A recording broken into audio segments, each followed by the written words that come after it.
magic medicine right here. All right, started streaming.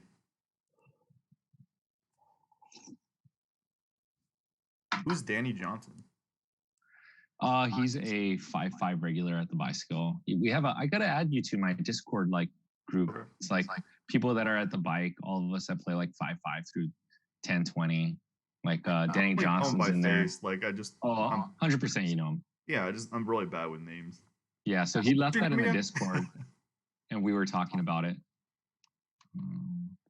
All right, guys. So here we go. We're live. Yeah, he usually likes to stay really low key, but I asked him if I can use it, and then asked him if he wanted to be mentioned. And he said that's fine. Asian Andy is the first one in the chat. What's up, Asian Andy? What's up, Kova? Gil the plumber, aka Gil Acuna, aka Acuna Matata, aka smashes JJ. aka JJ's coming back after the quarantine for that Gil money, baby. Love that hero call against JJ. Hold on 1 second. I'm just gonna move my camera real quick so I can get the chat up. Gil the plumber doesn't need that third three; he just needs a pair of threes. He called me a bottom pair for like $1,000 or something. Oh, spoilers! Yeah. It's in the. How to be exploitative against JJ? Oh. I think I play a hand mighty fine. Besides like bombing it because not knowing my opponent, it's all good. It's good. It's all good because next time if someone's seen that, they're gonna call and I'm gonna have it. Gil. Shout out to Kovan. Kove. He's my boy. He plays a lot of tournaments in Los Angeles. And yeah, of course, shout out to Gil, one of the homies. And who else is in here? Let's give out a shout out to this guy, Brian and Raj. And we'll get started in a couple minutes once people start piling on in here. Look at Wayne though.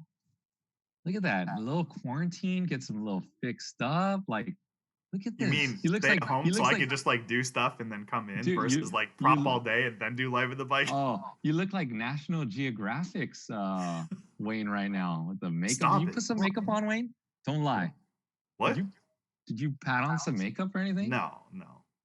It's skin oil. I wonder what Gil put. Maybe because he was typing too much. Our Nightbot whacked him a little bit for 5 seconds. Oh, yo, I took a nap and I got up.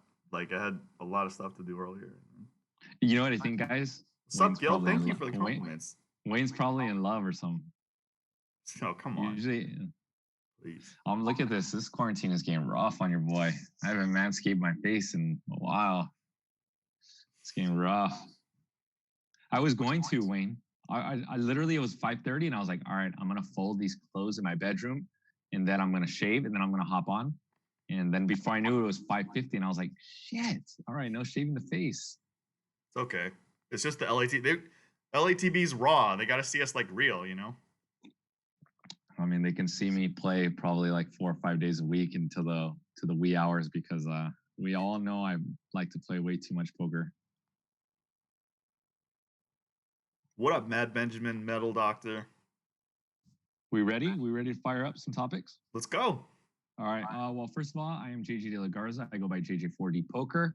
And I'm joining Wayne because this is usually Wayne's poker craft. I'm joining Wayne on this duel. Wayne Chang, right? Is that right? Correct? Sure. Yeah. Okay. And he goes by D22Soso on his Instagram and on his Twitter. So if you guys would like to follow us, we are owners of Live at the Bike. And you guys all love Live at the Bike. It's a daily show through Tuesday through Friday of real poker games, ending with our most highlighted day, Fridays usually, which is a high stakes poker game. So, yeah, LATB was supposed to be a representation of what LA poker was like and is like, and a lot of the guys you see are regs in the LA area, and of course, like special guests from out of town who are famous in their own right and love poker. So sure. A lot of the guys that you see on like a lot of pros we've been seeing for like, decade plus minimum, some of them 15 plus years. Nick Vertucci's been around for 20 years, over 20 years in the LA area. Really? That's facts. So you used to play with Mr. Vertucci. I don't think I've played with. It's possible. Like I've seen so many people, and there's like when somebody sends me their name and like, oh, I'm so and so, we played. Like I don't recognize my name because I don't go around asking everybody like, what's your name. But if I see their face, I recognize them. I don't think I played with Nick, but when I had him on PokerCraft, he said he went all the way down to like the 5-card draw days in the LA area, like over 2 years ago. Yeah. And that's why he's a seasoned vet. Yeah. It's professional. Yeah. So what else have you been up to, Wayne, during these last, we haven't talked in a couple of days. Usually like we'll fire up a phone conversation, like a text will spark up a phone conversation. But I guess since we figured we'll be doing some talking on the show, we're just kind of just winging it and saving it for here, huh? Yeah. This Friday we have an unaired episode of Live at the Bike. I'll be doing the commentary. I saw Julie Yorn was in there, Israeli Ron, I think Nick Vertucci. Yeah, quite a few regs. I don't remember but we got new material coming up, unaired material. Nice. I'm looking forward to it. I'll be in the chat for sure. Once again, guys, if you guys have any questions for Wayne or I will copy and paste them, and we'll do exactly what we did on Tuesday. We'll just get to them towards the end, and you'll get a shout out for the question as well. So any of you guys have anything specific that you'd like to ask Wayne or I, throw up in the chat. But we'll get to our first topic. Wayne, what do you think poker will look like during this coronavirus, or let's say during once we're able to play? I don't know if it'll be weeks, months, however long it's going to take. What will poker look like at that stage? Definitely not as good. Already, yeah. I mean, when like poker is a luxury good, it's entertainment. So when people are doing well in the stock market, or the business is doing well, or crypto is doing well, that's when people come in and play. If people are short on money, then they don't play. One of the strategies people are going to use during this stock crash is buying when the prices are low and then waiting for them to jump up. So during that time, just a lot of people are not going to have as much expendable income. So definitely, this is one of the phenomenons about playing poker for a living, that if you want to play for a living, you have to go in eyes wide open. It's not like, oh, my hourly is, X dollars, or, I could make 6 figures a year with the skill set. It's like, no, like we're all victims of the environment if it goes bad. That being said, it does affect a lot of industries. Right now, the online game industry is booming. Like one of my best friends, Jay Severson's a co-founder of chess.com. He told me in the last like 2-3 weeks, there has been the equivalent signups for 3 years in the last 3 years. So it's like up spike. Oh, wow. Huh? Yeah, masks are selling well. Yeah. I went to a supermarket recently and they're still out of toilet paper. So, yeah, everyone's got to buckle up. So knit it up when it comes to spending. Oh, man, but it's not fun being a knit, man. I know. It's tough. It's like, I've already bought, we've talked about this too. I bought like a ton of stuff, and you went shopping for a ton of stuff, but like something like vegetables is like, you kind of need, so fresh, so clean. Yeah. Produce is only going to last like 10 days. Yeah. So that's something that you can't prepare for. But, if we're on actual lockdown, which I highly doubt is going to happen, then, I'm prepared to last for a bit. Gotcha. Got a lot of the yeah. Go ahead. No, go ahead. Sorry. Got a lot of the protein bars, the nuts, the peanut butter. I got the nuts. Oh, here nuts. Comes some. Yep, there you go. Planters, free advertisement. There you go. Yeah. Hit on a couple of things that you said. So you said the statement. Warren Buffett, one of his like most genius quotes that I know of his is, "When people get greedy, get scared. When people get scared, get greedy." So I think Warren Buffett, talking about the stock market, he's going to probably be buying a bunch of stuff. I know he's been on the sidelines for the last few years. Yeah. One of the best traders ever. You also talked about a grocery run. So yesterday, I did a grocery run. I went to the Trader Joe's in San Marino, which is like a really wealthy area, outskirts of Los Angeles, I would say, right? Maybe. I'm not sure. And yeah, I was very happy with the way they did it. They had X's like for every 6 feet measured outside, so everyone who's waiting in line, they had to wait 6 feet away, which is amazing. And they'd probably let in around 30 or 40. It's one of the bigger Trader Joe's in that, I guess, LA area or LA County area. And me and Jazz stocked up so much. Like we went in by ourselves, and she made me a list. So I bought about $300 worth of groceries, and she bought probably around $350 worth of groceries. And I stopped adding stuff to the cart once one of the people looked at me that worked there, like maybe like a 50-year-old guy, kind of looked at me, kind of confused, like, man, if everyone does this, we ain't gonna have anything. So I was like, all right, I'm stopping right here. Got my groceries, and we had so much. We delivered some to my grandma. We delivered some to Jazz's grandma, so they don't have to go on. They were both appreciative. Two people that have helped us a bunch in our life, whether it was with Jazz's college tuition or my grandparents has helped me above and beyond. So always happy to do that once we had extra groceries. And it's for me, it's kind of scary going on grocery runs. Like even though COVID shouldn't affect someone my age. I mean, you can always get unlucky and it will mess you up, I've seen it affects like 10% of the population harshly, even if you are young. Like some people in our network actually have gotten COVID and recovered. One of them, Sid, the boxer.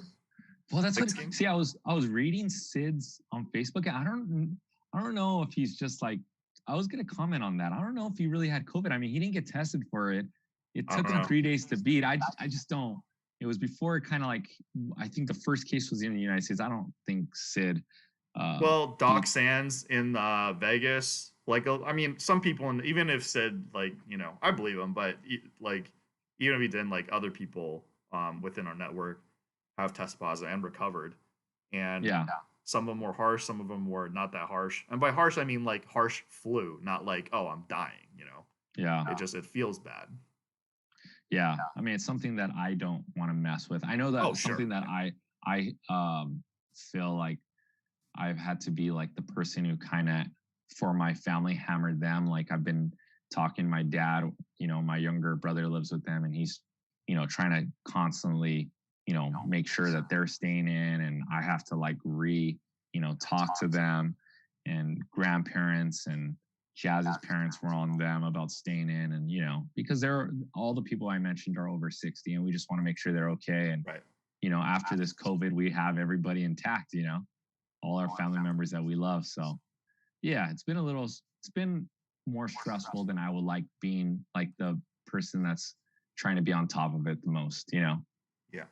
So yeah. All right. I didn't say, okay. So the reason why this topic came up of will poker take a hit from the coronavirus, I have a Discord, and I got to throw Wayne in there after this group with some of the players that play 5-5 through 10-20 at the bike and bigger, and people that I like. We're just chatting it up. I started it right when we all got quarantined. And this is a post that Danny put. His name is Danny Johnson. He plays 5-5 and 5-10 at the bike. But I think if anything, the games will be worse for quite a while. The state of the economy is the most important factor, and it's going to be in the shittier for the foreseeable future. Most people's incomes have taken a hit and their investments have tanked. People might be scared as well for a while to play poker because of the virus and catching it, even when the casinos open up. And you know what? I just started thinking, and I was like, man, that was a great topic to kind of like get us talking. And I know you went through it, but like, yeah, like even someone like myself, who is healthy, like it, I would be taking a lot of precautions till I started playing poker. And then like you said, when there's a recession, when there's like a spike with people in crypto, the games are great. If the economy gets hit, the games aren't going to be as juicy and as action. Win rates will fluctuate during those times because of it. So, I mean, myself, I'm a poker player. Either way, I'm going to be playing poker and whatever asset. It's not going to slow me down in the long term because I love poker. But the near future of poker seems, just like everything else, is just up in the air. It's just kind of scary, but I think the further down the line, people will be back in the casino and will be playing poker, and everyone will be enjoying. And the biggest takeaway from this whole coronavirus is hopefully like everyone is like just like, hey, this is where we were, and let's just be happy where we're at now, and let's like enjoy the time that we have, because we know how dark it was at one point of our lives, not being able to socialize with our friends or family, not even things that we take for granted, not being able to go to the casino and see Wayne, 4 or 5 times a week, even though sometimes we're stressed and we're talking about topics to each other. But like those times are just so great for me and you to just bounce ideas back off of each other, I've missed out on your birthdays because I'm just like ready to collapse. That's right. You didn't so go to my Melanie birthday, Hilo in the YouTube chat says, protect Wayne at all costs. Oh, thank you. I need to pop this chat back up. I closed it by accident. All right, there we go. Sorry guys for moving my camera around. Up until like 2013-ish, like when I went pro for poker, like it was literally almost all my income. When I was younger, I didn't really understand when like the wiser adults would tell me to diversify. When bad things happen, then you just realize, yeah, it's like important to diversify, because if something goes bad, then you have other things to like, hold it there. So when you diversify, it's not like, oh, you just like throw, random things in random places. You want to diversify in a way that if something goes down, that other thing is still alive. So it's like in the movie industry, it's like counter programming. In the 90s, or maybe it was 1989, the first Batman movie came out with Michael Keaton, and Honey, I Shrunk the Kids also came out that same weekend. So everybody thought Batman was going to destroy all the other movies, which they did. But Honey, I Shrunk the Kids is counter programming to Batman, which is like teenage boys, and Honey, I Shrunk the Kids is like, for kids and their families. So both of those movies did really well. Obviously, Batman did way better, but that's counter programming. And same thing with diversifying for income. Like whatever your primary income thing is, try to find an income source that is going in a separate direction, hopefully related in a sense, like the skill sets relate. But say, something like this, somebody who's purely an online player is going to do better in an environment like this, where everybody's like playing online versus live. Yeah, I just read something in the chat from Andrew, who's into Deep LA in the chat, and he said that he's been invited to home games. Yeah. And he doesn't know how much longer he could turn it down, because I get it. You got the itch, but like, to be honest, I mean, I've talked to a few people about that. Like going to home games right now and potentially spreading the virus to like everyone who's at the table is like, it's terrible to knowing that you could infect a bunch of people. And the people who are running these games still are like super greedy. And I'm sorry, they're like very scummy people to be like running these games as things are being shut down for the health of Americans. You know what I'm saying? Like there's nothing more I can say more than that if someone is legit running a home game right now. Like it's crazy.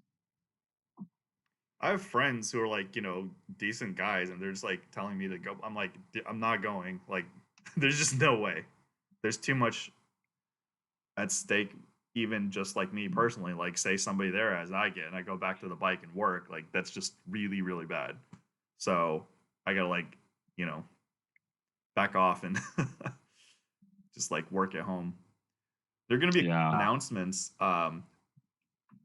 about some of the stuff I'm involved in, but also I want to do a preview of like, what's coming out for Live at the Bike. Like, I already released some hardcore hand reviews, because when JJ and I commentate, we're restricted by how much time the hand goes on real time. Like we can't control how long the hand goes. And like if somebody talks, then we should, not talk. So we never get to do any hardcore analysis.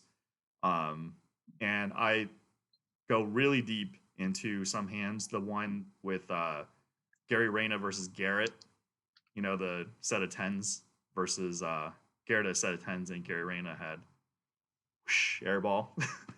Oh, I don't remember this hand. Oh, okay. Well, I did a hardcore analysis on. Wait, is this the one where he got? Can I spoil it? I can spoil it. It's already on. Or no? Probably. Yeah. Up to you. I mean, this is the one where Garrett folds pocket aces, right? 10s, set of 10s. Oh, he folded a set of 10s. Yeah. Oh, damn. Yeah. So. Oh, because like the flushes and the straights, the big straights got there, right? The flush got there. Okay. And Gary just had the PLO removal blocker card. Yeah. Correct? So basically, blockers are definitely a thing. In my opinion, they are overrated. Like everyone's just going off on blockers. I think so. I think they're overrated. Ooh, Wayne. So wait, important concept here. When you could have the nuts because of that card, and your opponent cannot have the nuts, and you can bet 2 or 3x the size of the pot, knowing that they cannot call that bet because they cannot have the nuts, is pretty freaking important. I think it is important, but I think it's overrated. There's a big difference there. Ooh, I mean, so like people may not think that I bluff that often, and they may be correct. And sometimes I think I bluff way too much and like inappropriate sizes, like going few X over the pot. And it's usually because I feel comfortable at the time because I have that important card. I'm like, whatever. If he's gonna call me with something when I bet 2x a pot, when I already think he's capped, and on top of that, I got the card. God bless you. I'm gonna call myself out here. So when I know my opponent is very knowledgeable about blockers, and I see an overbet, it's the next level where that's where I'm sometimes likely to hero call. Oh, that's true. But that's where leveling comes in. Yeah, but that's actually happened at the bike like several times, and then my opponent, who's very competent, is like, "How do you call?" Like blah blah blah. I'm like, #exploitative. It's just getting in like nosebleed stakes poker is more real poker, especially no limit hold'em. Like you have to get in the other guy's head. Like you just have to get in the other guy's head. So while everything's important, blockers, GTO, exploitative, blah, blah, blah. Like it's so pointless saying this is better than that. You have to just put everything in the box and consider everything you can. And then just like make your best guess. So I'm not saying blockers are not important. They are very important, but with so many people talking about them in the hand analysis, I think it's overrated. But in this one, I definitely talk about blockers quite a bit. Gotcha. Yeah, I mean, more importantly than a removal would be your opponent being capped. If you think your opponent's being capped, you can always just fire really hard. But yeah, I think removal is very important. And you guys, the two things that I hammer on my when I commentate, and usually you guys get to hear it on Fridays. I'm usually muting myself so you guys can hear the table talk. But what I'm usually doing, Wayne, is just like talking about removal, and I'm talking about pot odds. Like two simple things that once you implement them, well, they might be higher hanging. Well, pot odds is probably a low hanging fruit, but blockers are more high hanging fruit, right?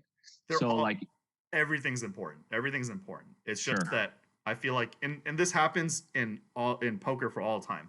A new concept becomes popular that the public may not have been like aware of, but like a lot of hardcore people were already considering this stuff, and then they're like, oh, this, like blockers, blah blah blah, and it's just like, like a lot of the veterans of the game were like, what are you talking about? We were already considering these things. But then consider once the knowledge base hits the field, like when Upswing Poker does really good training and hits the field, how are you supposed to counter that? And it just goes back and forth. Like, so I'm not devaluing. I just say in this era, it's a little big. And then I did a hand with Arpa Pazin and Dan Zach where the board was a flush. There were straight flushes and royal flushes possible. What else did I do? Oh, I did the Doug Polk, Matt Berkey one. Which one was that? When sorry guys. When is it when Doug Polk backdoored the trips? Full. He hits like runner running. He hits runner trips, yeah. So I mean that one was a fun one. It's like it's fun to watch these like crazy hands, but then like that's where seeing one hand out of like a million can just look crazy. But then when you're like playing and it happens, um, you study this stuff, you realize this is just one of the like the many runouts that could have happened. So being result oriented off the single hand is one of the big things in poker that people kind of get lost in. Yeah. Speaking of bad beats, we know Augustine, right? Augustine plays 5-5 at the bicycle. Yeah. Yes. He's laid the sickest beats on me. Like this is like it's just really he plays so solid too. It's not even it's a running joke between us. Like he knows these are the most ridiculous. I have ace king. He's got ace 4. The board's ace 8-8. He wins the hand. Wait. Say the board again. Ace 8-8 is the flop. Okay. I have ace king. He has ace 4. He wins the hand. No chop. Okay. He wins. Yeah. Chat, figure it out. How do you win the hand? 4-4. Yeah. So it had to be running 4s. He got you with the Obama. Sure all your kids don't grow. Got you with the Obama running 4s. And then shout out to Obama. He's a Korean high stakes player. Oh yeah, dude, he crushed me one time. He crushed me so hard for I want to say it was like almost 4K in one 5-10 session at the other casino. Yeah, he got me. I reloaded. He got me again. I think he cracked my aces twice in like 3 hours. But garbage. It's all good. I like playing with him. I might be one of the few because he hates when people like table select and follow him. I never do. But it seems like when I would go there during the day, which is pretty rare, he ends up like leaving that table because like these European kids and other people chase him, and he ends up playing at my table and he ends up chatting with me. I don't know if he knows who I am, but you know what I wanted to accomplish today, Wayne? Yeah. You host your poker craft and you get to figure out a bunch of people, but like people don't really ask you too many questions. So I wanted to ask you some questions today. So make sure you guys also, I'll be monitoring the YouTube chat, and I promise we'll give some shout outs in a little bit. And any questions for Wayne or I will get to them. So drop them in the chat. Wayne, very important question to start it off. Okay. What's your drink at Starbucks? It rotates a lot. If I'm if I'm feeling like I am pressured to be healthy, I'm just gonna get the iced Americano. Gotcha. But how often is that percentage wise? What's your balance strategy on there? Dude, when I'm like, because I go through phases where I try to be better. When I try to be better, and I know the time is gonna run out, I'm pretty good. Like I'm always gonna be like, low if no carbs, and you just, definitely always. But when I'm on tilt, then the coconut CO's coming out. It's not even that bad. It's just like it's like dark chocolate in like strong coffee. Yeah, but you get the venti all the time. Yeah. That's gotta be like 700 calories, right? No. Even the dragon drink, which is like coconut milk and dragon fruit, even that's like 300 or 400 calories. They got the numbers on the chart, man. I'm using the Starbucks chart just like the poker charts. Gotcha. Nice. Good strat.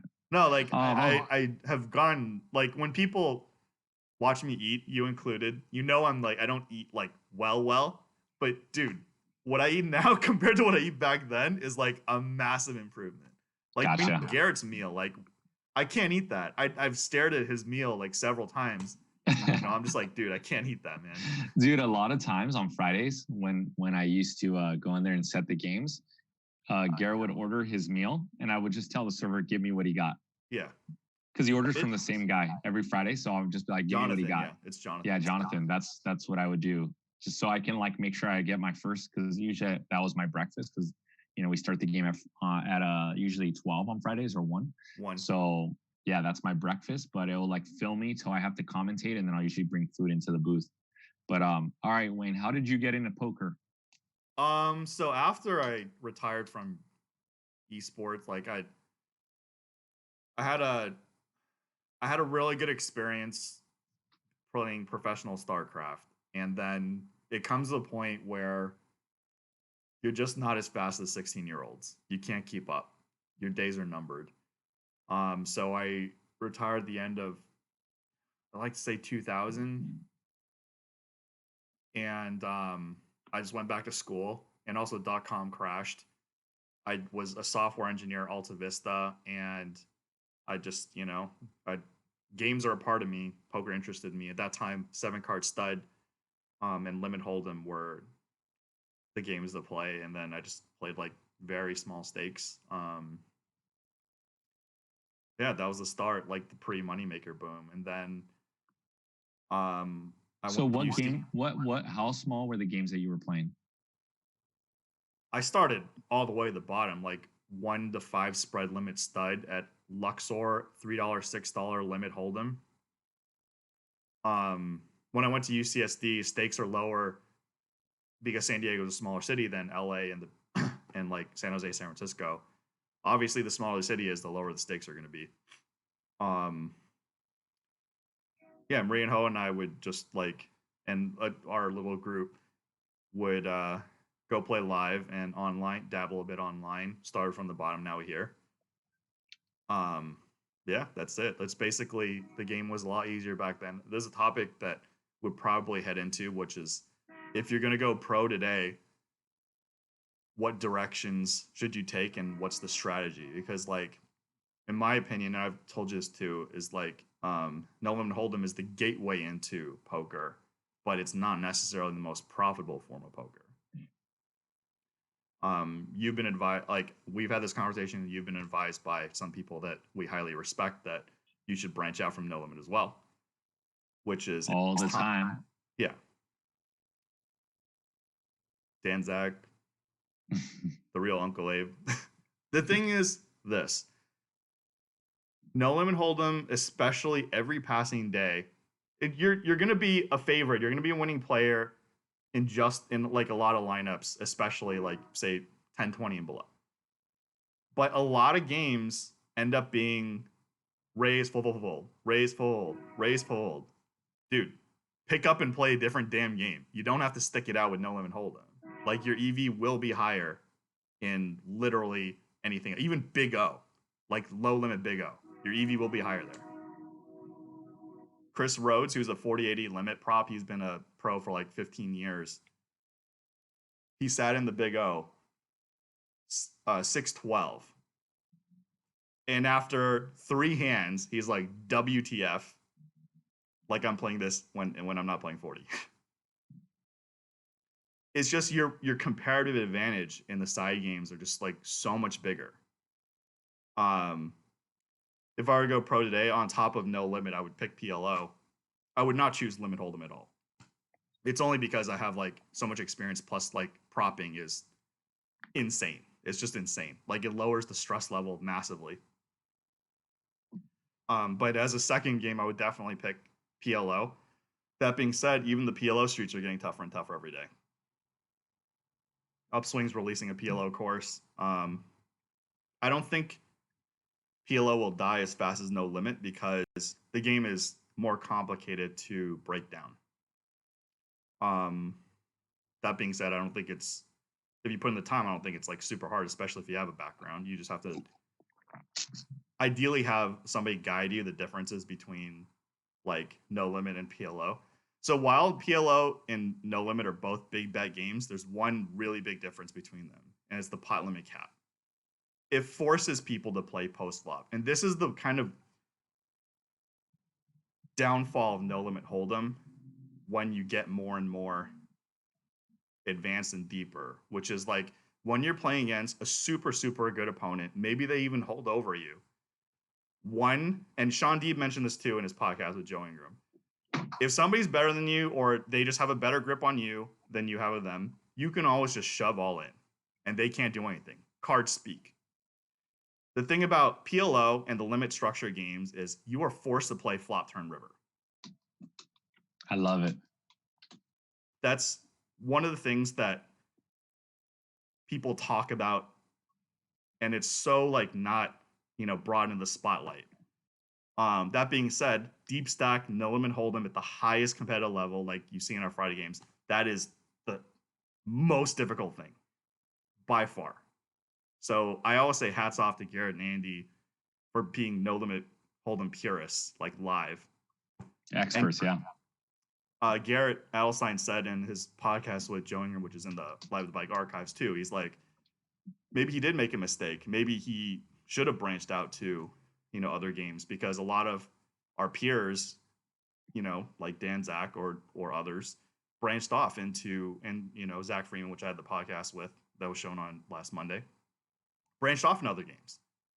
And nobody accuses us of not being able to play no limit hold'em. Like there's some no limit hold'em purists or specialists that sometimes fire shots because we're not necessarily up to date, but we want to go back. It's not hard at all. But the thing is, there are certain vulnerabilities in the game no limit hold'em, which makes it awesome for TV, but playing it purely for a living, there's definitely limitations. Yeah, I mean, that's the only game I would want to watch personally. Is No Limit. Everything else is unwatchable. Literally everything else. And we at Live at the Bike try to do what we can to run the side game. So if you want to go pro or just get better at these side games, you have a little bit of, gateway access and just kind of, go from there, because you don't want to necessarily dump like $1,000 on training or, $10,000 on coaching when you could just, get some $20 a month, sign up at liveatthebike.com. For sure. Bang, bang. Promo code LATB for a week free, liveatthebike.com. It's good. Like the courses, I've heard good things about them, but at the same time, like look how much value you're getting from Live at the Bike, like $20. I mean, okay, so we'll stray a little bit. When I got into poker, there was 3 ways to learn poker. Let's see if I can think off the top of my head. 1, you get coaching. 2, you have a very good player sweat you. And the 3rd one, you get a sweat a very good player. And you know what you got to do every Friday for free? You got to sweat Garrett Adelstein. You got to sweat Dan Zach. You got to sweat Andy. You got to sweat John Cohen, Chris Brewer. Who else are the crushers in that game? Art Papazian. You get so 1 out of the 3 ways to learn poker. It was direct coach. You get to sweat someone gets to sweat you. So you literally get to sweat these guys. I get asked the question all the time, JJ, how much do you think commentating helps your game? Greatly. I don't know. I can't quantify it, but like I know for a fact, like if I don't study for a couple months, I feel up to date because I'm trying to break down what these guys are doing, whether it's wrong or right, what I'm saying. Usually I just mute myself anyways, but for sure, watching Garrett when he's using the 2x over bet, or watching Dan Zach when he turns a hand into a bluff, watching Chris Brewer bluff, that guy, what was his name? He played the $1 Million Cash Game.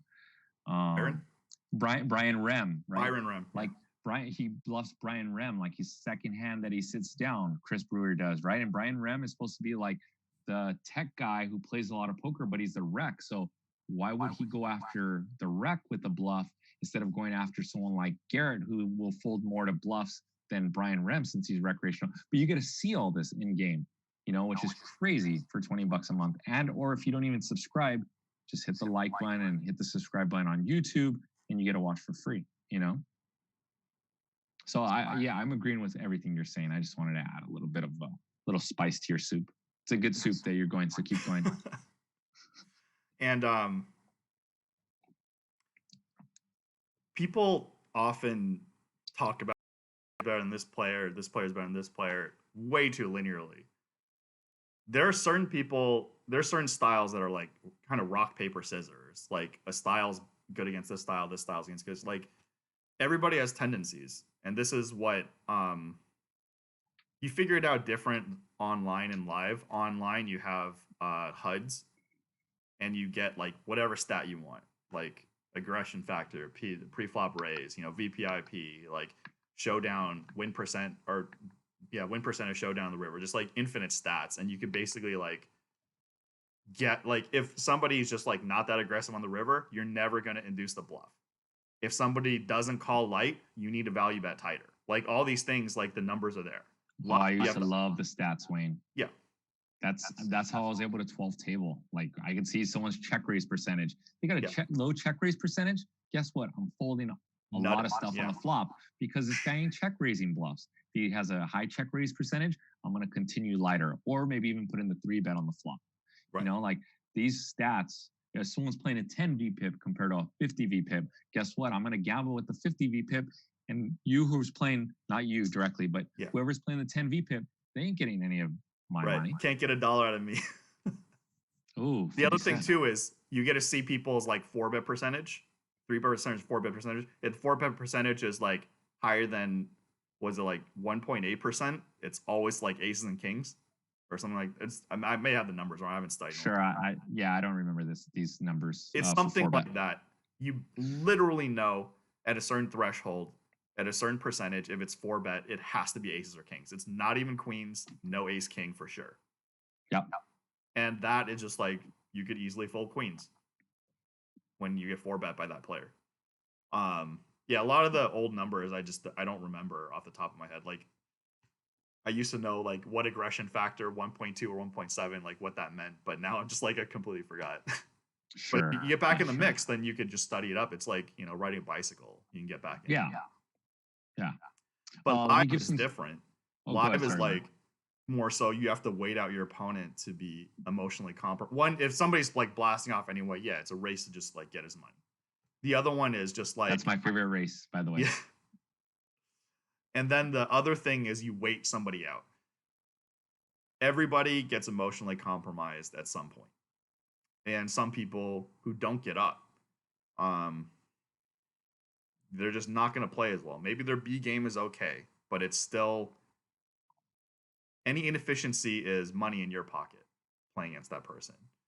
I know a lot of people who play live, they basically, you know, that's the prime time, exploitating people when they're emotionally compromised. How people play when they're emotionally compromised is a big, it's just, they may not even be playing bad in a vacuum. And this is something that happened to me when I was, you know, getting destroyed. It's not like I was playing so bad. It's that people can read what I was doing because I just like showed on my face. And because, you know, we do this to other players. If they're like performing poorly or, you know, they're in a downswing, they're in a bad mood, and they're, okay, this is one that people I played against, they may not even know, and this is just gold.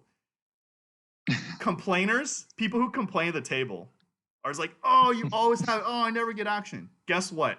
When they're in a hand, they make a big bet and they stop complaining, they have it. So just like, you may even fold top 2 pair there. Oh, I don't know. I'm thinking like, I was thinking when you were running with that, like someone who's complaining, I already know they're always going to be tilty. I'm ready to get in the mix with them, you know? No. You're right. But if they're complaining for like 2 hours straight, and then they're in the middle of a hand and they stop complaining, then their hand's like nutted. Yeah. So if the board's like a little bit too coordinated, you may want to let go top 2 pair. Depending. Well, I used to be really good for a while at like some live reads, and then I stopped doing it because then I would feel like kind of guilty on certain things. But like one of my go-tos would just be talking to someone and see how comfortable they are on the river, and or kind of talk to them. And if they gave me like a negative response, like, man, just play your hand. Like nobody. I shouldn't be saying this because then people are going to reverse me, but whatever. Nobody's going to like get upset with you when they're bluffing ever, because they're going to try, you know, if they're able to like try to goat you in and like talk shit to you on the river, they got it. So if someone's like, man, hurry up, you're taking forever, it's like, oh damn, well, thank you. I'm like, sorry bro, I'm sorry. Yeah. Peace. I'm like, I'm sorry, waste your time. I didn't have anything in the way. Top send the money. I'm just kidding. All right, I'm gonna give some quick shout outs, and then I'm gonna jump back on one of the topics that you kind of sparked in my brain. Francisco, what's up? Phil, what's up? Phil, we'll get to your question. Masstack 707. Patrick Curran, our guy here live at the bike, our graphics engineer, puts up all the YouTube content for you guys, the highlight videos. Daniel Doe, come up kid Alex, what's up? Come up kid Alex, he's thanking us and wants to see this show more often. Me and Wayne will be doing the show twice a week for the foreseeable future. how much I'll be in the mix depends on guests, but Wayne will definitely be here twice a week with you guys. Maddie J88, Felony Melanie, Andrew and 2D Ballet. Who else has been in? David Rogers, thank you for the compliment for Wayne and I. Tommy Bahama. Okay, let's get back to the question. So back to how you got into poker. You mentioned Maria Ho was playing. Was she? I mean, because she's the beast of the beasts. Like, not only is she probably the most like can spike our ratings the most because not only is she a good-looking girl, but she is a freaking amazing poker player and an amazing commentator. How was she in your games back in the day? Was she the beast of the beast back then? Because I know you guys were all learning probably at that time. It was I mean it was a different era. We all sucked. I don't know what to say. We could, but okay, like I mean, relative, maybe you guys sucked, but like compared at that time in those games, how was she? She definitely like if she. I mean, the thing about her learning process is she likes to challenge herself, which is like that's how you get good. You play against people better than you. So she would, butt her heads against the wall, go back to the lab, and then learn. And I'm sure she's far better than I am now. I don't know what to say. But I have memory of how she and I and our whole group used to play, and we're just like, compared to today, we're terrible, but we played well enough to do well back then. And then, of course, in the learning process, and Garrett mentioned this too, butting heads against people who are super good, perhaps even better than you. That's how you learn. You adapt. You don't stay there in DGen. You just like, figure out places where you got outplayed, go back to the lab and try to figure out how to outplay him back. And then at some point, and my Darren Elias Pokercraft, which is coming up, he and I mentioned this too. Like at some age point, if you're not obsessed with the game, it's time to just like throw in the towel and be like, okay, I'm not a super competitive player / elite player anymore. Yeah. Darren Elias mentions that no elite player is over 35 years old. But it's not necessarily like a bang bang. It's like there's life responsibilities plus like lack of interest. Some would be debating that Eric Seidel is still banging with those guys. Well, no, that's the thing. He still cares. Yeah, that's like, true. Okay. He's talking about somebody like, I'll throw myself an example. Like I cared for a very long time, and then at some point, my life priorities just change. Like, when I was incredibly competitive in poker, during the times I'm grinding like high mid stakes, that's all I did. I would go back, eat, sleep, study, grind like 6 days a week. I was one of the harder working grinders. Everybody back in the day would probably agree. Like I put in volume, and when I was not playing my A game, my B game's not terribly bad. Like I would say I dip below my B game like less than 0.1% of the time. That being said, you should never dip below your B game or even sometimes play your B game. For the people like say maybe Eric Seidel, Doyle, who are still on it, that's the exception because they're still living it. But people who are like have been doing well, up until they're 35 and just have a different viewpoint on what to do in life, or if you want to diversify your career, then it's time to just like be like, okay, well, and I talked about with Bryce Yockey too in our Pokercraft. It's like maybe she just wants to play quarter 50 in that range. Like that's it. There's nothing wrong with playing quarter 50 or 510. It's all about the And that's Steve Yeh said that on our podcast too. It's put in your 10 years and then you already have respect. Doesn't matter if you're a $1, $2 grind. If you're grinding $1, $2 and you're making a living, dude, hats off, man. Like you're winning. End of story. Because there's a lot of people playing high stakes or mid stakes that are not winning. That claim they're winning. That shot's fired. So what would you take over? And I don't want to bang people, but I know that there's some good players that are respected, that I think are great, but that are staked at big games, let's say 10 and quarter plus in LA. But I think they're very good poker players. Sure. But they're staked for, I don't know, maybe half their buy-ins, maybe more than that.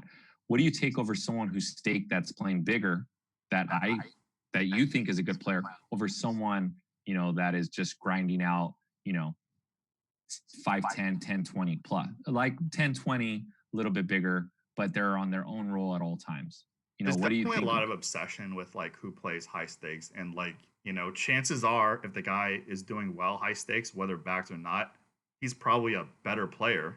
But dude, who cares?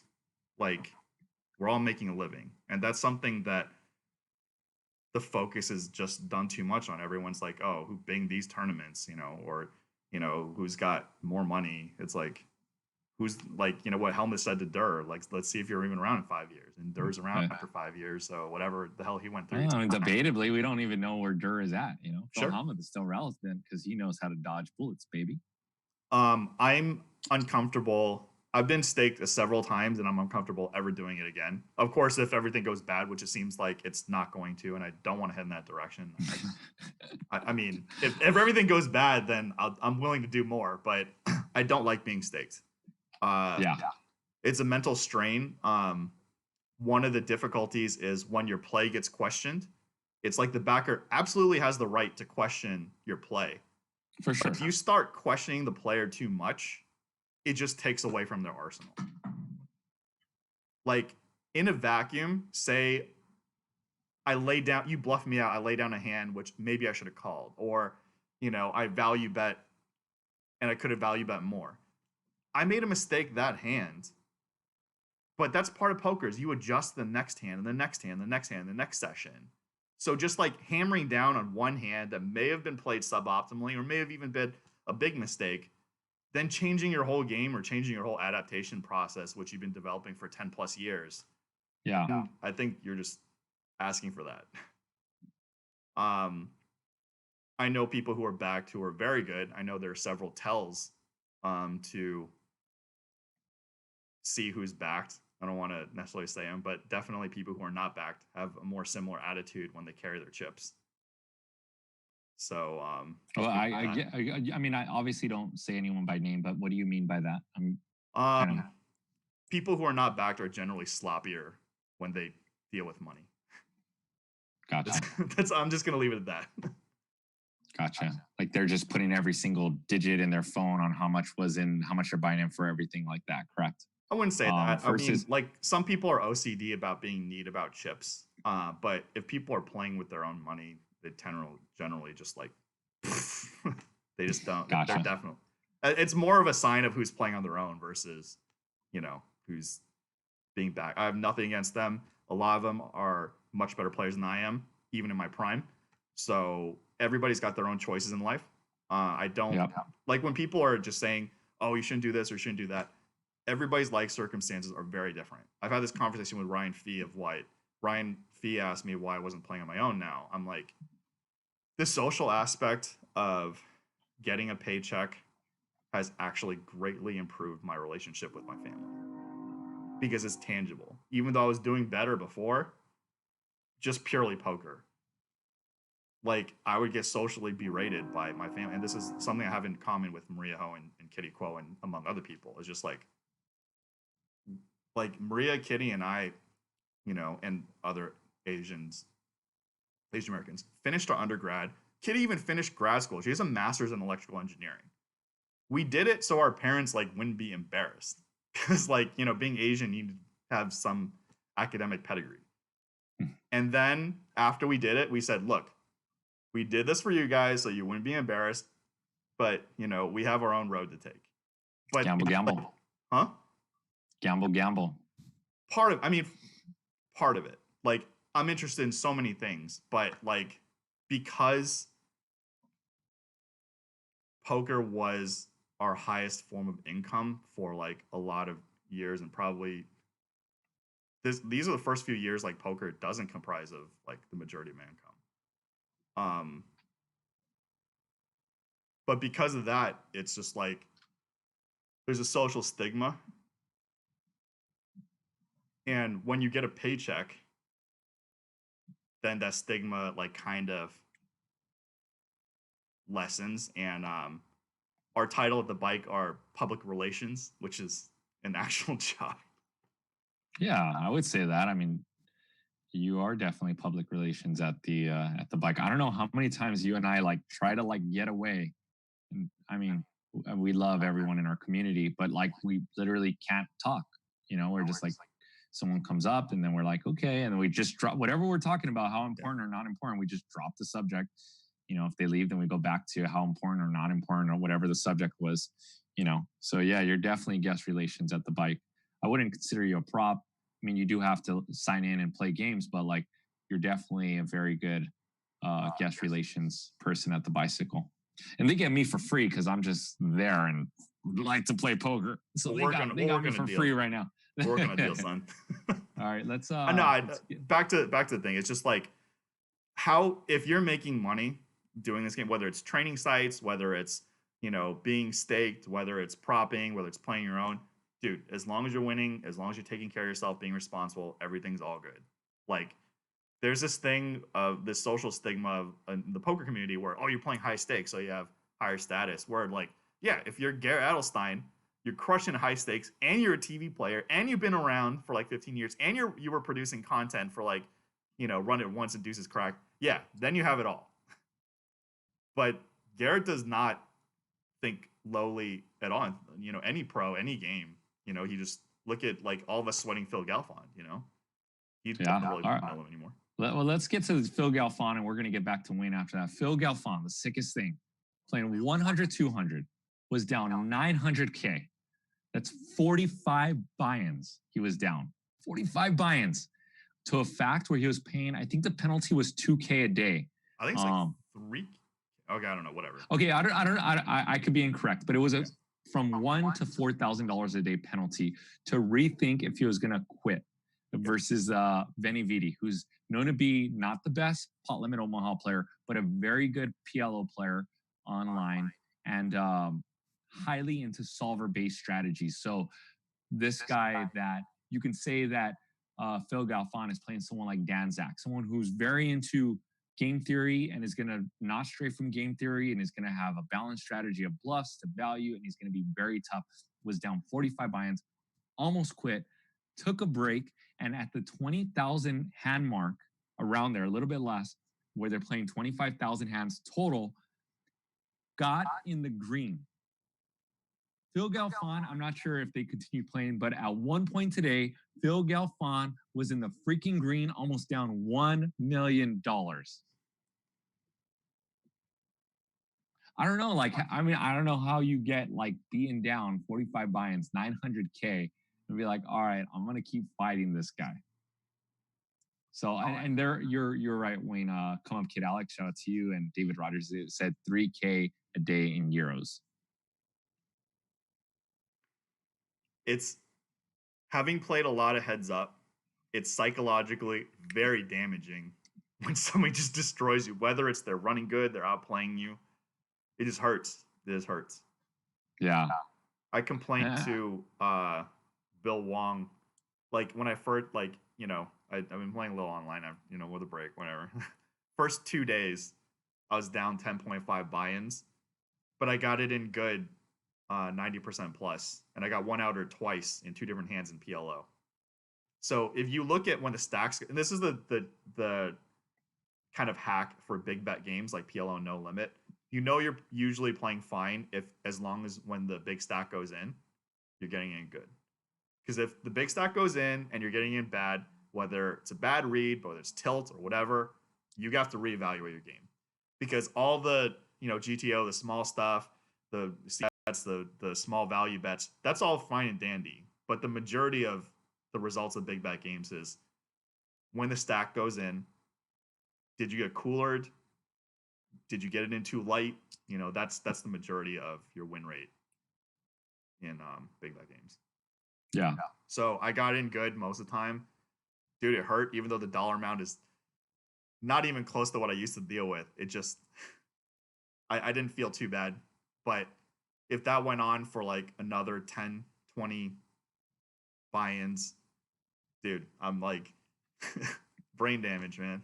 Yeah. So shout out to Phil Galfon. Yeah, shout out to Phil Galfon. I don't know how he continues and comes back. It's pretty insane. Hopefully we can get him on the stream when we get a good PLO game. I'm sure he will eventually. So yeah, he just what's his screen name online? OMG Clay Aiken.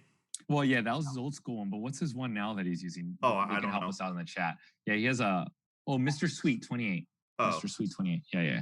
I got it before someone could help me in the chat. Yes. Okay, yeah. But OMG Clay Aiken was his OG full tilt screen name, I remember. Yeah. Yeah. I used to sweat him. Oh, me too. That was like the funnest thing watching those guys battle, watching like $100,000 pots. Like I remember when I would watch this back in 2009, 10, 11, I'm like, is this real? Like you don't even think it's real at times. You're like, no way these guys are this sick. Well, I mean, when there's a seat open, you can jump in. Yeah, I mean, I know, but I'm just like, is this real life? Like there was I forgot how big the game was. It might have been like 1K, 2K on full tilt. Straight limit hold'em. I actually considered jumping. David Benjamin was in there. Durr was in there. I don't remember who else. Yeah. I didn't jump in, but like my mouse was hovering over the seat open button. See that you crush them. That's how you get your little avatar, Wayne. Then you get free monies from full tilt. What? That's how you get your little avatar. Imagine if you had a little Wayne avatar. Oh no, I don't care about this. I mean, that would have been sick. Dude, like when I look back, all the red pros that full tilt that got like 100% rake back, I'm so jealous, man. Like I didn't get 100% rake back. I only got 35%. I forget. Nicole told me her deal one time, which I'm sure she doesn't mind, but it was like the sickest for Poker Stars. Oh, really? Nicole Jurgen shot her. Yeah, I forget. I don't want to say what it was. Maybe she would care. I don't think she would, but she told it to me, and I was just like, wait, what? Yeah. Like it's just free money. And all she had to do was just jump in there and chat and play like 2 hours a week or something crazy. Yeah. I was like, wait, what? Like all rake back. She gets all her rake back. Plus they gave her like, I don't want to say how much, but they gave her a ton of money. So it was crazy time with the online money just flying. Era. Yeah. I got some intel about like the deals. Like basically the sponsorship deals got worse every year. Basically, I don't want to reveal too much. Plus, I might be wrong, but it got to a point where people aren't accepting them or they're not offering them. And we just adapt with the times. Like when you're spoiled, know that you're being spoiled and appreciate it. And save that money for a rainy day. Save that money for the coronavirus. Yeah. AKA COVID-19. Hopefully you guys have been saving up some cheddar. Oh my gosh, I can't believe this. Honestly, Wayne, almost every day, I feel like I'm in a simulation. Honestly, I'm like in a sim. Like I was literally standing in a line yesterday of Trader Joe's, like 40 people deep, standing from X to X in 6 feet. And I'm like, is this real life right now? Like I wouldn't imagine, the day before we started being quarantined that this is real life. But like, we still got it good in this country. Like people that are like leaving their house for shit, like you still got it good. This is what happens in like third world countries when people don't have enough food or don't have toilet paper. They got to wait at a little market to get their food, like their daily food. Like we still got it good. Stay in, everyone stay the hell in, and this will all pass. And the sooner that everyone jumps on board and we flatten this curve is the faster JJ can go back to grinding. And the faster Wayne can get back to working at the bicycle and putting together putting together these sick games throughout the week and putting together these sick Friday games that take like a shitload of work to put together because I put them together for a few months. And Wayne like busts his ass for you guys, for real. So like everyone stay in so Wayne can get back to like calling me throughout the week. What should I do here? And I'm like trying to give him good advice. And Wayne always crushes.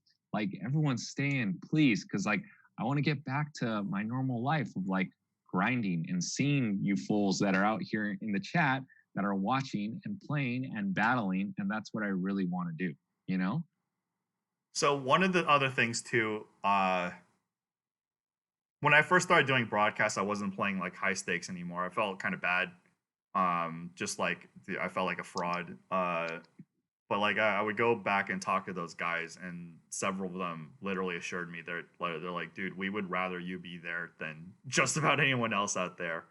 So that made me feel a little better because like I have an honest career. Like I'm an open book. Like everybody saw me there online, live, or whatever, and life changes. Like like the stuff I'm doing now. 5 years ago, I could have never imagined me going in this direction, and it was really painful going through that. But like, I'm very happy that I chose this stuff, and there's more to come. There's going to be some announcements, some on Live at the Bike, some outside Live at the Bike, regarding me, and it's all in a good direction. I don't know what to say. For sure. And I think we've talked about this, Wayne, and my progression through poker. And like literally I've taken the slowest approach possible. Like I've literally grinded a ton of tables on Full Tilt. I was a big winner on One Two Limit. I was top 50 winners 2009, 2010, a little bit of 2011 for Full Ring. I started playing live and like literally mainly just played 5-5 through 10-20. And 10-20 being probably a small percent. Like probably 5% of the time, all the way through 2015 and to 2016. And it hasn't been since like the last year that I've been like playing as big as possible, and now I have a bankroll that I just stacked up on, and I'm able to play any game that runs at the bike that I'm comfortable with, even sometimes when there's a strat of 100. I never back down from that. And I'm still comfortable on like, all right, let's get this 8K stack in or whatever it might be, right? And I think you touched on a important point that like everything in your career has led you to this point. It's like a Game of Thrones quote, like I forget his name. Someone help me out. The kid who was the ruler at the end, and he says everything has got me to this point here. Everything that has happened has got you to this point. Everything that's happened in my poker career has got me to the point where I am, and I'm very grateful to be where I am. And I think like you're at a very good place in your poker career, and like all your steps have gone you to where you're at here, being a producer and owner of Live at the Bike, and having different streams of income. So I think you should be very happy with the path, even though it's been at sometimes turbulent. There's one thing that I'm not gonna speak for all pros, but high stake, like when you're an X stake pro, you don't think lowly of the people who play smaller than you. Like you just have respect for the people who win. There's not like we've had so many friends and peers just like go off the deep end playing high stakes and ruin their lives. I was at risk of I did kind of ruin my life for like, I don't know, X time, but if you recover, and we all like, learn our lessons, we just want everybody to like, treat this industry responsibly and not like have people blast off and, ruin their lives. Cause we have a lot of people whose lives are ruined off this game. Yeah, I've never been a blaster offer, Even there was a game though, I almost jumped in, but they made it a $20,000 buy-in. I think it was with Leon. Might have been a 10K buy-in, min buy-in. It was Leon and Andy was in the game and a couple other pros, but there was like 2 other action players. And I was like tired that day, and I was like, it was like 11 o'clock at night, and the game just fired up, and I was like, ooh, do I want to fire in this game? Like, this could be really. I didn't end up jumping in, but I was like, this could be, because I already knew it was 5,100, but it was going to be 51-2 with Andy in the game. And so I was like, oh man, but this would be kind of good to just sit with 100 bigs and try to go for the old spin up. But I didn't end up doing it. And that's part of the reason why I still have a bankroll is not firing those shots. Even that might have been a probably good shot for me to fire. And, some players may not have the restraint to be like, it's all good to just grind and keep the money you have and keep building, even if it's the slow grind. I mean, that's what poker is. Unless you're playing like huge games, it's a grind. Any game that you're playing that's below probably 10-20, even 10-20 is a grind too. Yeah. So this touches up on an important point that is brought up, but it's also like, it's so low key. The psychology of chasing peak. So like as poker players, you watch if you're doing well, your bankroll grows. But at some point, you're not at peak. You're 10K below, you're 50K below, maybe 100K below. And it psychologically hurts. Like say January 1st, your bankroll's at like 300K. And then in February, it's at 500K. And then in March, you lose 100K and it's at 400K. Even though you're up 100K for the year, your mind and your memory sticks in that you had 500K. And it hurts. Like it's you're up stuck. And then that screws so many people who just like are chasing peak. They just keep wanting to chase their peak bankroll. The other phenomenon is like you and some other prop like Full Tilt Crushers that are props now have brought up. They're like, oh yeah, I lived the high stakes life. What was that like? That's cool. Like you guys were responsible and never. I'm like, dude, I admire you guys for doing that. Like that's the right way to do things. I keep telling you guys that you like. Yeah, I mean, there were times where we spent a little irresponsibly. I like the last session. I'm not that bad, but I definitely spent irresponsibly. Yeah, it's just like it's great to have that experience, but really, we're in real life. Like this coronavirus is real. Like grinding poker is real. We got to live. We got to take this, a few more decades. There's like, there are experiences that come. That golden era where we were just like throwing money around. It's like, it's past is the past. Like it's time to move on. And like, did you miss some experiences? Maybe, but you also did it right and have the community's respect, at least for the grind. And that's something that, Live at the Bike, like having Zach Freeman, Bryce Yockey, Sean Snyder, Garrett, Andy, guys we've seen for like 15 years, just like drag in the occasional pot. Rounders quote. Yeah, I know that. Come on, man. That's one of my favorite movies. I know. I'm just for the audience. Because some people, dude, Rounders is getting a bad rap by some people. They're like, oh, it's overrated. Bro, it has one of my favorite actors in there, Edward Norton. Yeah, he's good. Matt Damon's great too. Guys, keep throwing your questions up. We'll probably wrap this up sooner than later. I got one question from Phil that I'll read out, but I'm still gonna just be vibing with Wayne. You guys want to throw up anything? Throw up something in the chat. If it's good, I'll copy and paste and we'll get to it at the end of the show. Go ahead. Sean Deeb had a prop bet with a $1, $2 no limit player that was like a crusher. He bet that this guy couldn't make X dollars after this time, and that guy won. Sean Deeb showed no disrespect for the $1, $2 crusher. You win, that's you're good. Like you're still in action, you're good. Nobody really, I mean, I don't know. Some people may be elitist about stakes, but I just do what you got to do and handle this healthy, ethically, and put in your years, and you're good.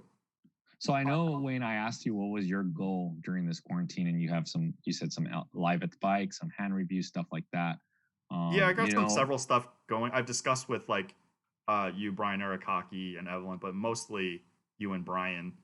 I want to get moving on those things. There's a lot of the poker world is just infinite. Like there's so much information, and it takes multiple lifetimes to get like insane. Like, so I plan to start developing content to like, help in that direction. One of those things is when you watch televised poker, you think it's all no limit. I want to start delving into what the LA high stakes landscape actually is versus the TV version. High stakes poker in LA is spread out, just like I've mentioned several times in broadcasts. It's like close to evenly spread out between like no limit, PLO limit, mixed games. Used to be 7-card stud, but now that game doesn't run anymore. So there was a lot of directions to take, and choose your own adventure, or you could grind the mid stakes. Like people ask all the time, like what your win rate can be in the mid stakes. If you're in good games, it can be very, very high, and far less risk than playing in the nosebleed stakes, which a lot of people are straight up assassins, and not all the assassins are going to live. Yeah, it's true. So yeah, I mean, I've said multiple times that like if you have a significant edge in the mid stakes, it's pretty good. Just getting harder every day, especially for no limit hold'em. So you may want to diversify. Yeah. So I thought of my one goal this year, Wayne. After asking you what your goal is, and I told my wife, I was like, "We've got one goal this year," and she was like, "What is that?" I was like, "Look, So avoid COVID-19. That's what I told her.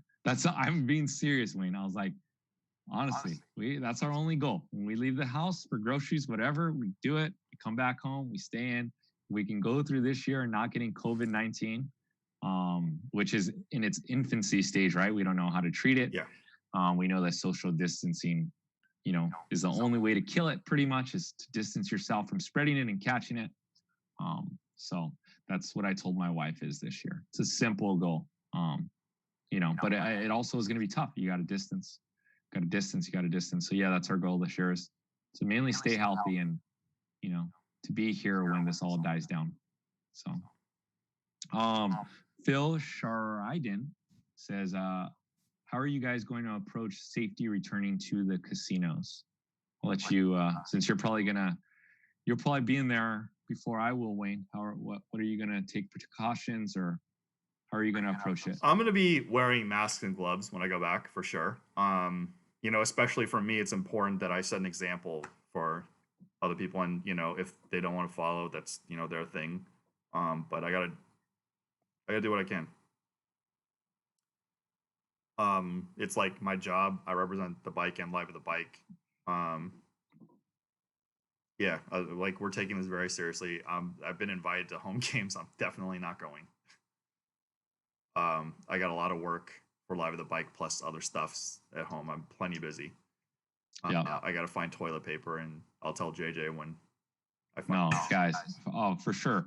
Okay, so I said this on the last podcast. I'm gonna put Wayne on blast one more time. Okay, he told me he got toilet paper late night. I don't know why he texts me this. So I go the next day, like at 11 or 12. I went and there was no toilet paper. Too late, man. And the only reason why I risked life and limb was for toilet paper. So I'm like, in my head, I'm like, dude, if Wayne was trolling me, I'm gonna be so pissed. No, I have the receipt. I have the toilet paper. I have the receipt. I went over there and there was no toilet paper. I told my wife, I got to go over there and get some toilet paper because me and Wayne, we live probably around, I don't know, 6 miles, 8 miles distance from each other. Not going to say what areas we live in, but we don't live far from each other. Beverly Hills, 90210. There you go. Yeah. So he told me this CVS had it. The first thing I did, because I'm still on a poker player schedule, sadly. Actually, last couple of days, I've been waking up earlier. I've been up at like, I want to say 10:30 today and 11 yesterday, which is a fast improvement. And I've been going to bed like around 2. Guys, this is coming from a guy who goes to bed at 4 or 5 a.m. and up at 1 p.m. every day. So I'm improving a little bit during this quarantine. Quick shout outs. Chronic Smoke Dog in there, Phil, one more time for sending us the question. Like a snow monkey always in here. Need Reality says, sup JJ, missing those Friday nights. Stay safe. Thank you, brother. We miss you as well. Hopefully we get our Friday nights going sooner than later. We're going to take precautions here at Live at the Bike. When the bicycle sees fit for us to be back on, that's when we'll be back on. So we will. Hold on. And hold on. Andy from Live at the Bike on the Friday games has a little breakdown, a little graphic breakdown on GTO versus exploitative. So we're going to share that right now. Okay. You can throw it up right now.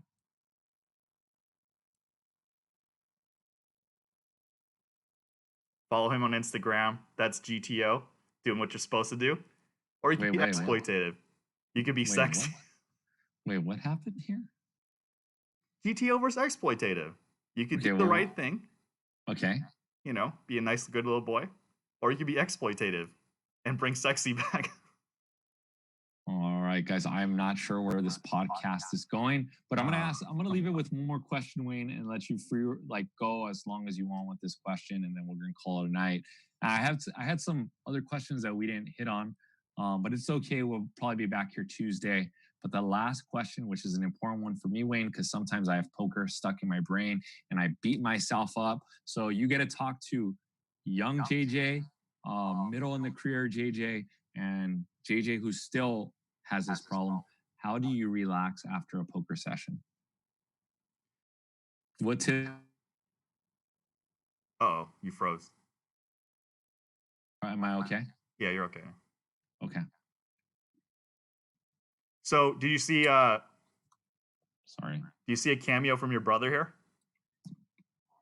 Is he in the chat? I don't see him. No, right here. Liked by MJDLG.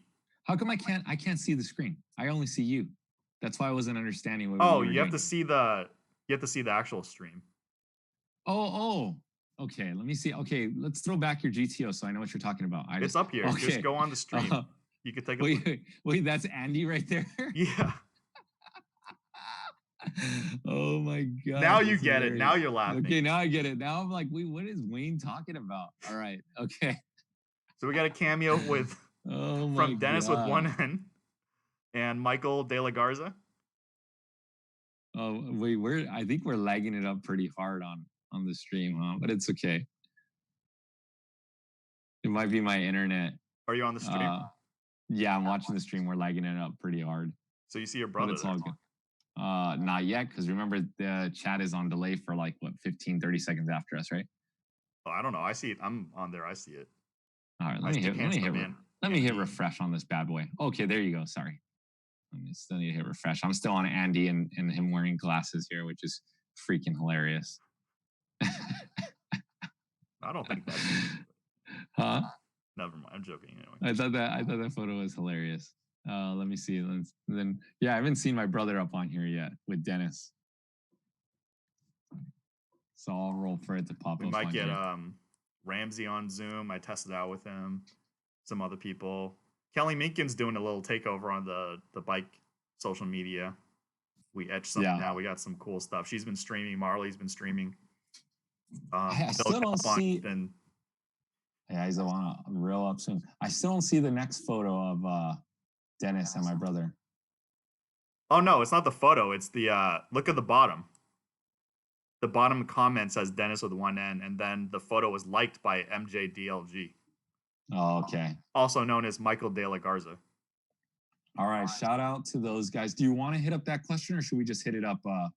Which question? Next time we're in here. It was. What do I do to relax? Yeah. So that's evolved over time, and I've mentioned this. Like when you play high stakes poker, your spending is just higher because when you win, you spend money to celebrate, and when you lose, you spend money to keep from feeling bad. I don't do that anymore. I've had some, I complained to you and Dan Zach and some other people about my rough year 2 propping. I'd never seen a live card run that bad in like live. Online, I've seen worse, but you could play through it. Live, like that was really psychologically damaging. And when you're propping, you're in slow motion. You're not always in the games, and you're in worse games. I would just like complain a bit, and then I would come home, just blast AC, not do anything, and it would just go away eventually, and I would bounce back after a day or two. Gotcha. But yes. Also, thanks to you and Dan Zach for whipping some sense into me, man. At this point, I'd be like, Wayne, you need to stop this right now. You need to just go in there and play your A game. That's it. Yeah. Like over and over, and then eventually you did stop. You did stop. Yeah, and things turn around. I mean, everybody kind of knew it would. Like, there was one hand history I asked you, and you're like, why are you even asking me this? The hand's like super standard. I'm just like, I don't know, man. Like, I'm just like, you just start seeing monsters under the bed. Yeah. All right, y'all. I'm gonna give some last shout outs, and then we'll wrap it up. Those of you at home, if you don't want a kid, wrap it up. Like a Snow Monkey, SS Tang, Chronic Smoke Dog once again, certified. Phil, thank you for the question. Detroit Siggy. Wayne, do you have a joke you want to leave us with? Or you go, Post a Villy. I don't have a joke, but there's a serious topic. Manscaped. Oh yeah. Let's get to that. Joe Nice, INC, I think it's Nice. Oh yeah, shout out to Mac Verstandig. He is our proud sponsor of Live at the Bike, and we love Mac here. He Return of the Mac, as Wayne likes to say. He sponsors us. His law firm is amazing, and it's directed towards gaming and poker players. So shout out to Mac. And shout out to Manscaped. I got a code for you guys, LATB. I've been recklessly not manscaping this week, but Tuesday, I guarantee I will be Manscaped. And my wife will probably show me a little bit more love. I actually really love their products. And check them out, manscaped.com, promo code LATB. And I'm an aspiring actor. I get rejected all the time. But after I've been manscaping, I got 4 video offers. Well, look at this is because Wayne and I both manscape. Thankfully, Manscaped sent us some goods here. This is the difference. Wayne is Manscaped. JJ is not Manscaped. So if you want to look so fresh, so clean like Wayne, Manscaped. If you want to look, during this quarantine like me, which you do not, trust me. Promo code LATV 20% off. Make sure you guys check it out. I really love their products. Let's wrap this one up then, Wayne. All right, guys. See you next Tuesday. Tune in tomorrow. There's an unaired episode of Live at the Bike at 6 p.m. Tune in. Peace, guys. All right, guys. Peace.